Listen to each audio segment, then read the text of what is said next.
আজকে সায়েন্স ল্যাবের শিক্ষামন্ত্রীর পদত্যাগ ইস্যুতে আন্দোলনের ডাক দিয়েছে এইচএসসি পরীক্ষার্থীরা, বিশেষ করে ঢাকা কলেজের। তবে ভাই, সায়েন্স ল্যাবে বিশৃঙ্খলা সৃষ্টি না করে, সায়েন্স ল্যাবে জনদুর্ভোগ সৃষ্টি না করে তোমরা সচিবালয়ের সামনে যেতে পারো, তোমরা সংসদ ভবনের সামনে যেতে পারো, তোমার প্রধানমন্ত্রীর বাসভবনের সামনে যেতে পারো, তোমরা শিক্ষামন্ত্রীর বাসভবনের সামনে যেতে পারো। শুধু শুধু সায়েন্স ল্যাবে আন্দোলন বিক্ষোভ করে, মানুষের জনদুর্ভোগ করে তোমরা জনসমর্থন আদায় করতে পারবে না। তোমরা যদি সচিবালয়ের সামনে এই বিক্ষোভটা করতে পারো, তাহলে এটা একটা ফ্রন্ট লাইনে আসতে পারে এবং জনদুর্ভোগ কমতে পারে। তোমরা যদি সংসদ ভবনের সামনে, আজকে সংসদ অধিবেশন হচ্ছে, সংসদ ভবনের সামনে করতে পারো, তাহলে আরো বেটার হয়। সায়েন্স ল্যাব থেকে সংসদ ভবন কাছে, এটাও করতে পারো।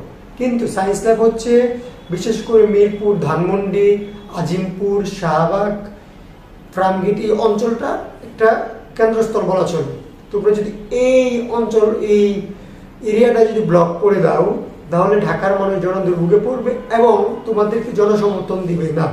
তোমাদের প্রতি সবার জনসমর্থন আছে, তোমরা এটিকে সরিয়ে অন্যত্র নিলে সবচেয়ে ভালো হয়।